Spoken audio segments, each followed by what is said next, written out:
piecemeal papers or newspaper reports and such things. So this is a Roman amphora made in India. The Indian ones are little more cruder in workmanship, and this is one such found in the same village which yielded thousands of Roman coins, Vellalu. Another one which is better done, it's of, they say, a finer fabric. I'm using an archaeology term. It's black in the interior, a beautiful glowing red in the exterior, again an imitation amphora.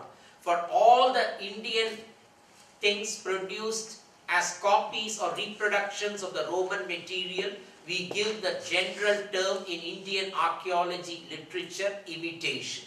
And if it's an imitation of a Roman thing, it's Roman imitation. If it's an imitation of a Chinese thing, it's Chinese imitation. It's an Indian archaeology way of putting it. But if I say Chinese imitation, don't think it's made in China. Now, any link between the embroidery on this and what you saw in one of the other slides? It's the same motif as on the reverse of the Julius Caesar's coin. Cululus, aspergillum, jug and litus. And this was a Roman sailor's tunic. And have any of you been to Williamsburg? Okay. And are there guides in period costumes still doing tour guiding there? I'm told so, I want to go, but I have not been. Is it true? Yes. And in India, we have no such thing. In Scotland, I heard there are people who do tour guiding with period costumes. In India, there is nothing. Tour guiding itself is not a serious profession. If you don't have any other job, they say you can guide tours and make some money. So all sorts of people do tour guiding. We are now trying to regulate it and want people with minimum academic credentials to do it. But we are getting a big opposition from those who are already on the trade, who will definitely lose their jobs if we impose any condition, because they have come here with no background whatsoever, but they say they have been in the field for 20 years and they cannot be driven out of their job at mid-career stage. And they even went to court, and so the government's decision to impose minimum conditions on the profession is on hold because a big powerful group has gone to court and stopped further action. Well, and I tried to do it in India on a small scale, and so this is a Roman sailor's tunic, and we tried to have, from books we got the ideas, and the embroidery below is the oak wreath pattern, and on the main we had the Roman coin of Julius Caesar. This coin we are publicizing or repeating it again because it's the only coin of Julius Caesar ever found in South Asia, maybe in the whole of Asia itself. Again, we are trekking further eastwards on one of the hills which the Romans frequented. Again, a view from that hill. From the hill we have taken the picture of the surrounding areas. That hill was famous for its iron deposits, and it was worked on in earlier times, even during Roman times, and it is still known for its iron deposits, magnetite mines. Another temple in that hill, on top of the hill. The hill, we go there because Romans went there. Most of the ruins, the Roman ruins, are ruins. Please do not expect, I warn the people who come on that tour, to see exemplary buildings. They are all archaeology ruins. But in one case, we do have, again in ruins, even a Roman amphitheater built in South India in the 2nd century. But still it's in ruins. But that only shows the extent to which Roman culture, art and even architecture influenced India. Another site where Roman coins were found, and this site is in a private agricultural land. And in India, we can dig on private lands with the owner's permission, as you can do here. But once the digs are complete, we have to give back the land, and the owner can do anything with it. We cannot stop him, even if it's an important archaeology site. But this owner has been very enlightened and generous. Although it's his land, he has not disturbed the excavated site and is allowing visitors to come and see. But the only visitors who ever see are those going on that Roman trail too. Otherwise, who is going to go to India, deep south, an obscure village, just to see some dilapidated bricks or caves where Roman coins were once found? That site is again on the bank of a river. I told you all was riverine roots. So the same site and the river. This was a money box or a coin box where Roman coins were discovered in another village close to the earlier one, and now in a local school museum.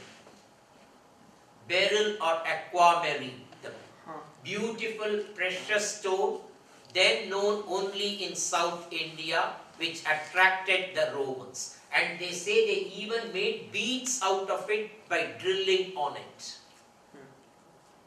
A terracotta head, which looks Roman, but we have now found it through archaeochemical testing. It's just 200 years old. And that recent study has been published by me and another scholar in the most recent issue of the Oxford Journal of Archaeology. But till then, for the last 25 years or so, it has been an academic football, according to the Oxford professor, and everyone, it looks un-Indian. It's the only one of its kind found in South India. And it's found in a very, very important site, an archaeology site which has yielded lots of Roman material. And it's on the famous trade route which I mentioned between the west and the east coast of India. So with all the circumstantial evidence, scholars put all sorts of theories, and some scholars even told it resembles Apollo. And others put other theories. And the first person to dispute the Apollo theory was Professor Richard De Puma of Iowa. And after that, we didn't publicize it too much, but finally now it has been scientifically proved. It is nowhere 1st century or 2nd century or whatever. It's much, much later. Another river site photograph taken at twilight on the same route. We are nearing the east coast. And in all the tours, we have Roman meals and early South Indian themed dinners or lunch. So this is a 1st century BC South Indian dinner. So to showcase it, we are not using even modern cutlery. All mud pots and pans to be true to the 1st century BC. And we don't have any English vegetables, no potatoes, tomatoes, cauliflower, cabbage, whatever. And it's to showcase what food they ate. Another archaeology site, it's a Buddhist site yielding Roman coins. Many Buddhist sites and monastery sites in India have revealed Roman coins, and scholars have interpreted that many of these monasteries survived because of the generosity of the Roman traders, and so they welcomed the Roman traders, and the Buddhist monks were familiar with and had access to Roman coins, and often we have found Roman coins inside the monastery premises. But more important and more sensitive, we don't write about it too much. We have even found Roman wine amphora within the monastery, which raises a major question. Buddhist monks are not supposed to consume wine. Then how come Roman wine amphora is found within the monastery premises? But we leave the question at that. Another river joining the east coast of India. We have almost come to the end of the tour and the end of this presentation. Arikamedu, the famous site in South India on the east coast, South Asia's largest Roman site. Professor Richard De Puma of Iowa has worked on it, and so many others, excavated first by Mortimer Wheeler, a British archaeologist, then excavated by many teams, including a famous team from the University of Pennsylvania in the 1980s. Beautiful views of that site. It's now an open site with lot of ruins. This is an enlarged picture of a brick found there. And some of the ruins are of a later period. It has been in continuous occupation from the Roman times till today. All ruins from the same site.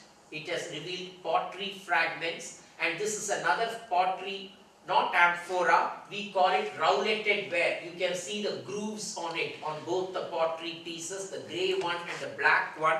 We believe this technique came from Rome to India. Beautiful beads. I love this picture because it's so colorful. From that period, another picture of the beads there, the same site. Another imitation Roman amphora found in Arikamedu. I showed you one found in the other site, Vellalur. More pictures of that site.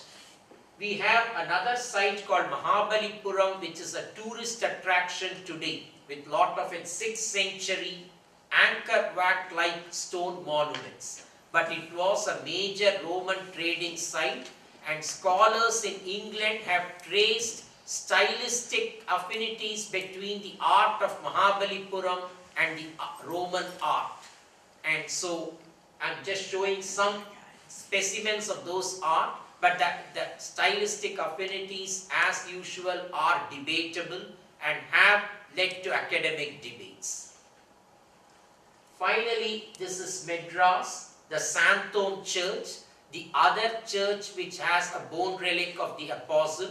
Madras is a big city like Washington DC or New York, no place to dig or do any archaeology operation, and the sole evidence of the Roman presence in that city is this church with its bone relic of Apostle St. Thomas.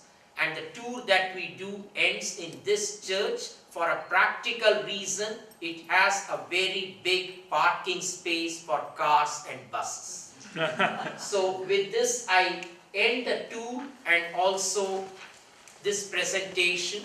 I hope you enjoyed it, and any questions, comments are welcome. Thank you.